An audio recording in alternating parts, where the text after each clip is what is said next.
Welcome back to our read through of The Road. We are on our third to last section, which is pretty awesome. If you've been following along, thank you for listening. I hope you've been enjoying it. A little bit of a longer section, so we will hop right in. This is page 226 to 250, and they were on a beach. And they were kind of the father was looting kind of this boat that they had found that was tipped over. And the boy was on the beach itself. So that's where we're picking up, page 226. In the second stateroom, there were drawers under the berth that were still in place, and he lifted them free and slid them out. Manuals and papers in Spanish, bars of soap. A black leather valise covered in mold with papers inside. He put the soap in the pocket of his coat and stood. There were books in Spanish strewn across the berth, swollen and shapeless. A single volume wedged in the rack against the forward bulkhead. He found a rubberized canvas sea bag, and he prowled the rest of the ship in his boots, pushing himself off the bulkhead against the tilt, the yellow slicker pants rattling in the cold. He filled the bags with odds and ends of clothing. A pair of women's sneakers he thought would fit the boy, a folding knife with a wooden handle, a pair of sunglasses. Still, there was something perverse in his searching, like exhausting the least likely places first when looking for something lost. Finally, he went into the galley. He turned on the stove and turned it off again. He unlatched and raised the hatch to the engine compartment, half flooded and pitch dark. No smell of gas or oil. He closed it again. There were lockers built into the benches in the cockpit that held cushions, sail canvas, fishing gear. In a locker behind the wheel pedestal, he found coils of nylon rope and steel bottles of gas and a toolbox made of fiberglass. He sat in the floor of the cockpit and sorted through the tools, rusty but serviceable. Pliers, screwdrivers, wrenches. He latched the toolbox shut and stood and looked for the boy. He was huddled in the sand asleep with his head on a pile of clothes. He carried the toolbox and one of the bottles of gas into the galley and went forward and made a last tour of the staterooms. Then he set about going through the lockers in the saloon, looking through folders and papers and plastic boxes, trying to find the ship's log. He found a set of china packed away unused in a wooden crate filled with Excelsior, most of it broken. Service for 8 carrying the name of the ship. A gift, he thought. He lifted out a teacup and turned it in his palm and put it back. The last thing he found was a square oak box with dovetailed corners and a brass plate let into the lid. He thought it might be a humidor, but it was the wrong shape, and when he picked it up and felt the weight of it, he knew what it was. He unsnapped the corroding latches and opened it. Inside was a brass sextant, possibly 100 years old. He lifted it from the fitted case and held it in his hand, struck by the beauty of it. The brass was dull, and there were patches of green on it that took the form of another hand that once had held it, but otherwise it was perfect. He wiped the verdigris from the plate at the base. Hesitant, London. He held it to his eye and turned the wheel. It was the first thing he'd seen in a long time that stirred him. He held it in his hand, then he fitted it back into the blue baize lining of the case, closed the lid and snapped the latches shut, and set it back in the locker and closed the door. When he went back up on deck again to look for the boy was not there. A moment of panic before he saw him walking along the beach down shore with a pistol hanging in his hand, his head down.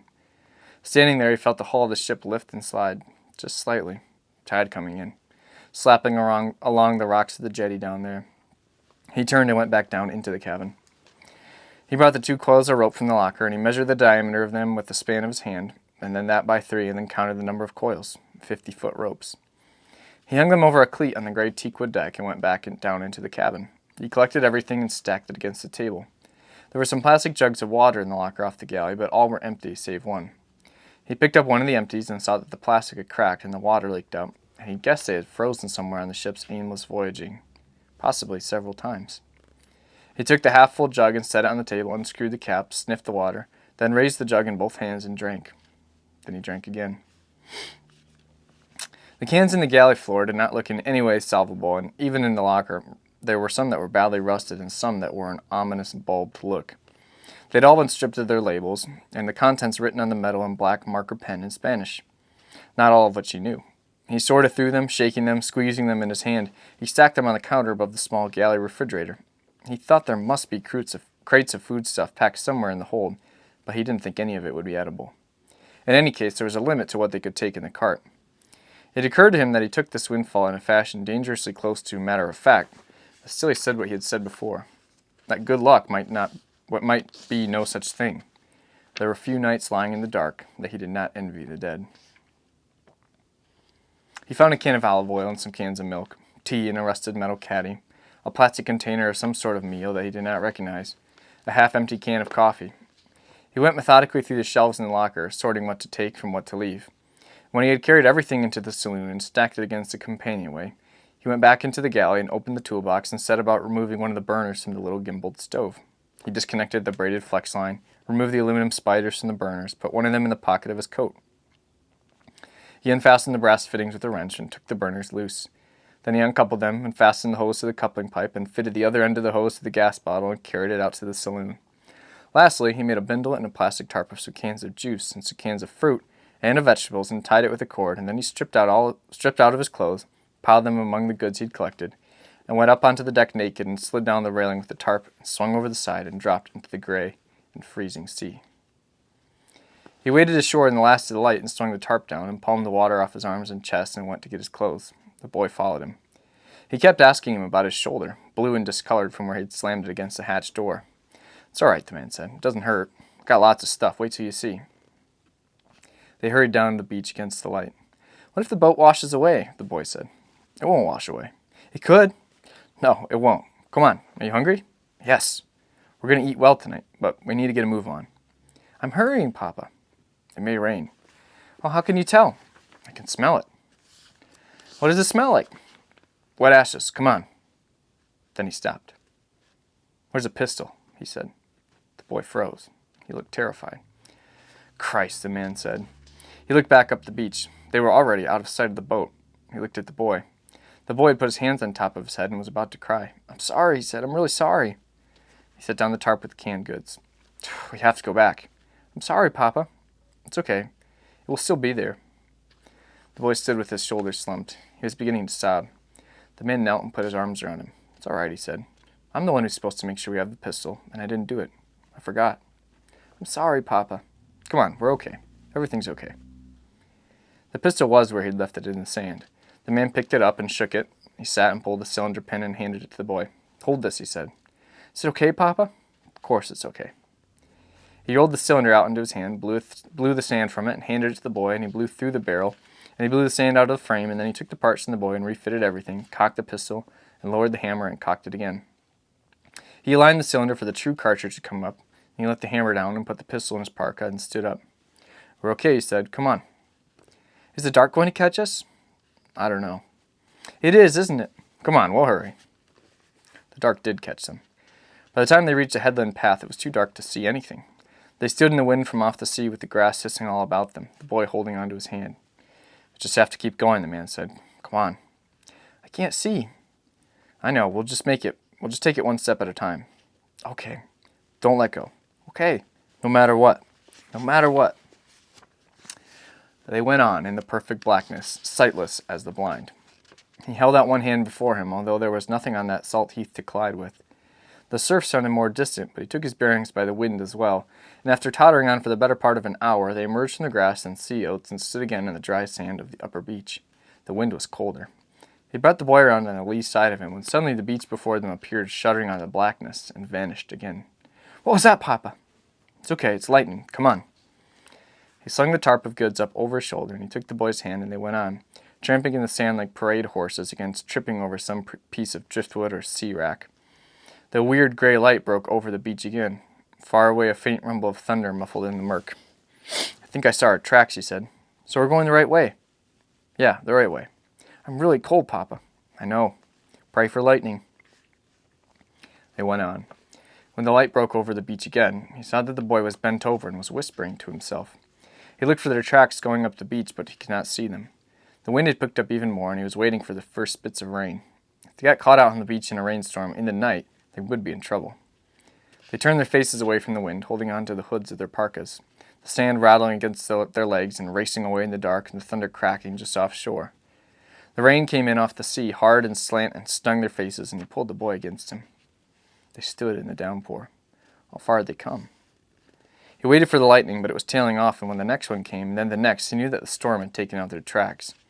They trudged on through the sand at the upper end of the beach, hoping to see the shape of the log where they'd camped. Soon the lightning was all but gone. Then, in a shift in the wind, he heard a distant, faint patter. He stopped. "Listen," he said. "What is it?" "Listen." "I don't hear anything." "Come on. "What is it, Papa?" "It's the tarp. It's the rain falling on the tarp." They went on, stumbling through the sand and the trash along the tide line. They came upon the tarp almost at once, and he knelt and dropped the bindle and groped about for the rocks he'd weighed the plastic with, and pushed them beneath it. He raised up the tarp and pulled it over them, and then he used the rocks to hold down the edges inside.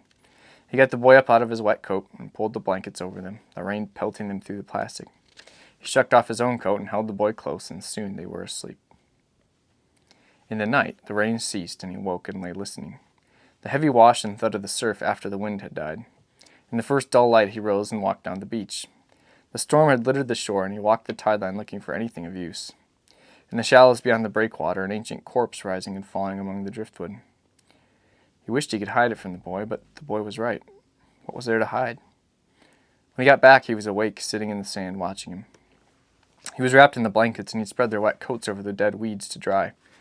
He walked up and eased himself down beside him, and they sat watching the leaden sea lift and fall beyond the breakers. They were most of the morning offloading the ship. He kept a fire going, and he'd wade ashore naked and shivering, drop the tow rope, and stand in the warmth of the blaze with a boy towed in the sea bag through the slack swells and dragged it onto the beach. They emptied out the bag and spread blankets and clothing out on the warm sand to dry before the fire. There was more on the boat than they could carry, and he thought they might stay a few days on the beach and eat as much as they could, but it was dangerous. They slept that night in the sand with the fire standing off the coal and their goods scattered all about them. He woke coughing and rose and took a drink of water and dragged more wood onto the fire, whole logs of it that sent up a great cascade of sparks. The salt wood burnt orange and blue in the fire's heart, and he sat watching it a long time. Later, he walked up the beach, his long shadow reaching over the sands before him, sawing about with the wind and fire, coughing. He bent over, holding his knees. Taste of blood. The slow surf crawled and seethed in the dark, and he thought about his life, but there was no life to think about, and after a while he walked back. He got a can of peaches from the bag and opened it, and sat before the fire and ate the peaches slowly with a spoon while the boy slept. The fire flared in the wind, and the sparks raced away down the sand. He set the empty tin between his feet. "Every day is a lie," he said, "but you're dying. That is not a lie." They carried their new stores bundled in tarps or blankets down the beach and packed everything into the cart. The boy tried to carry too much, and when they stopped to rest, he'd take part of his load and put it with his own. The boat had shifted slightly in the storm. He stood looking at it. The boy watched him. "Are you going back out there?" he said. "I think so. One last look around. I'm kind of scared." "Okay, just keep watch. We've got more than we can carry now." "I know, I just want to take a look." "Okay." He went over the ship from bow to stern again. "Stop. Think." He sat on the floor of the saloon with his feet in the rubber boots propped against the pedestal of the table. It was already getting dark. He tried to remember what he knew about boats. He got up and went out on the deck again. The boy was sitting by the fire. He stepped down into the cockpit and sat on the bench with his back against the bulkhead, his feet on the deck almost at eye level. He had on nothing but the sweater and the sou'wester outfit over that, but there was little warmth to it, and he could not stop shivering. He was about to get up again when he realized that he'd been looking at the fasteners in the bulkhead on the far side of the cockpit. There were 4 of them, stainless steel. At one time the benches had been covered with cushions, and he could see the ties at the corner where they had ripped away. At the bottom center of the bulkhead, just above the seat, there was a nylon strap sticking out, the end of it doubled and cross-stitched. He looked at the fasteners again. They were rotary latches with wings for your thumb. Got up and knelt at the bench and turned each one all the way to the left. They were spring-loaded, and when he had them undone, he took hold of the strap at the bottom of the board, pulled it, and the board slid down and came free. Inside, under the deck, was a space that held some rolled sails and what looked to be a 2-man rubber raft, rolled and tied with bungee cords.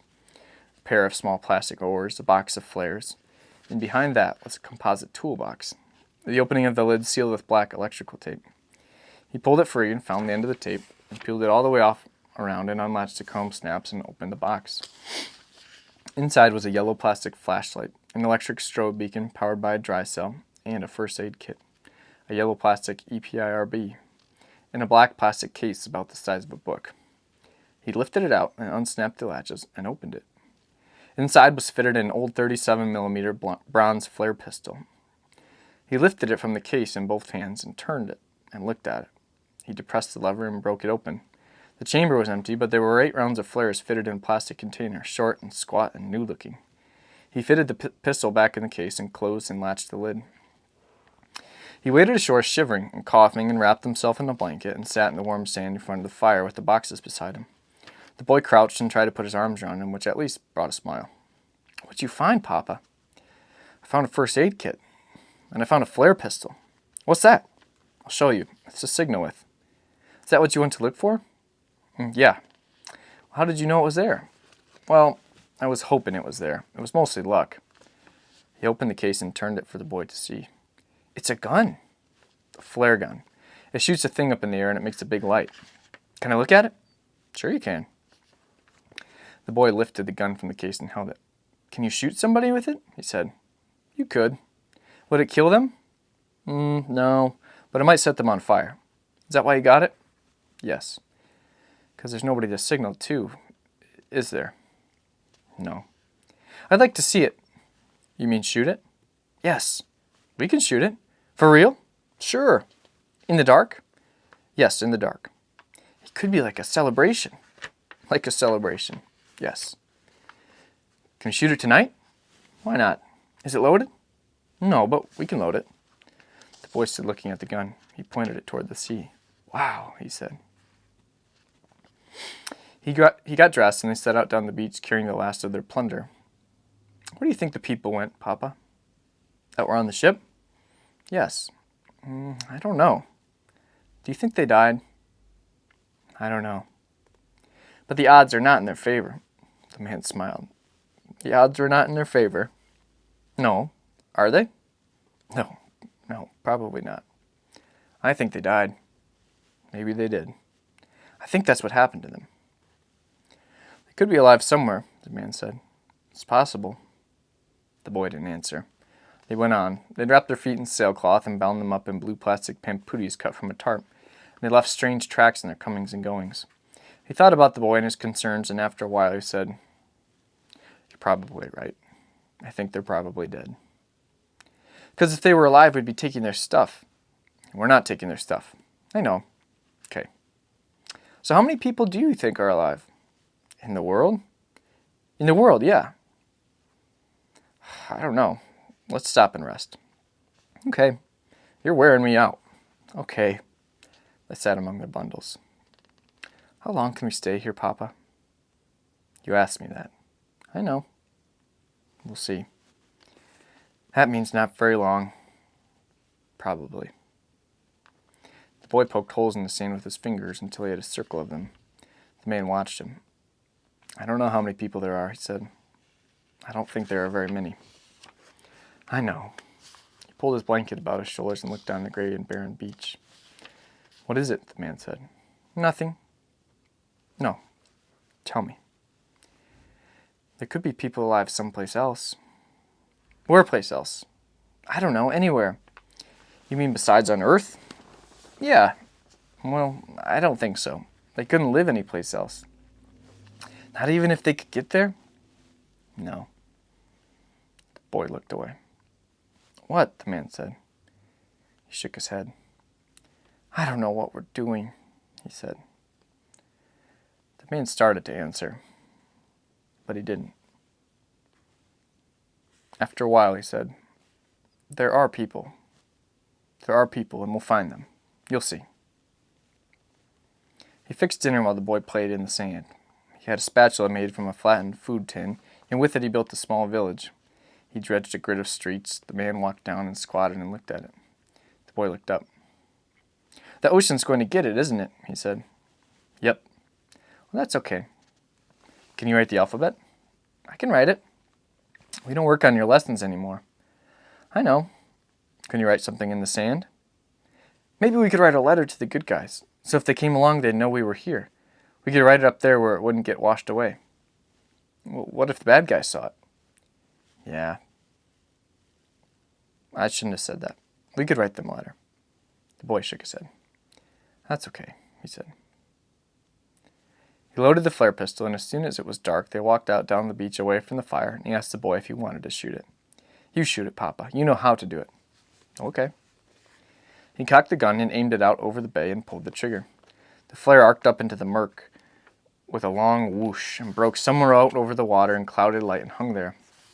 The hot tendrils of magnesium drifted slowly down the dark, and the pale foreshore tides started in the glare and then slowly faded. He looked down at the boy's upturned face. They couldn't see it very far, could they, Papa? Who? Anybody? Well, no, not far. If you wanted to show where you were? You mean like to the good guys? Yes, or anybody that you wanted them to know where you were. Like who? I don't know. Like God? Yeah, maybe somebody like that.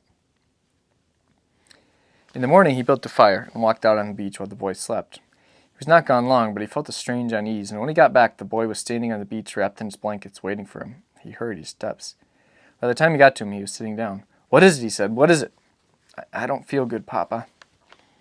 He cupped the boy's forehead in his hand. He was burning.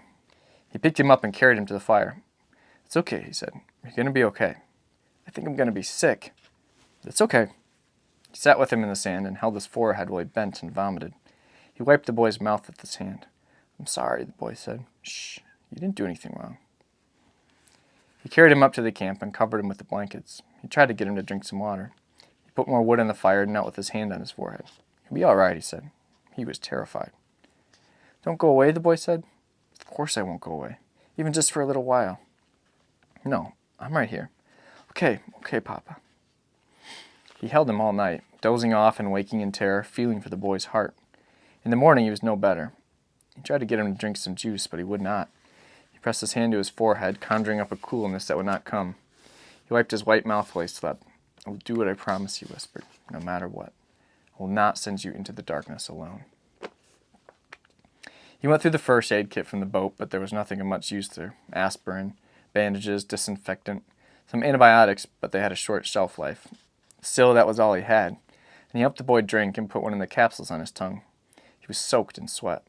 He had already stripped him out of the blankets, and now he unzipped out of his coat and then out of his clothes and moved him away from the fire. The boy looked up at him. I'm so cold, he said. I know, but you have a really high temperature. We have to get you cooled off. Can I have another blanket? Yes, of course. You won't go away? No, I won't go away. He carried the boy's filthy clothes into the surf and washed them, standing shivering in the cold salt water, naked from the waist down, and sloshing them up and down and wringing them out.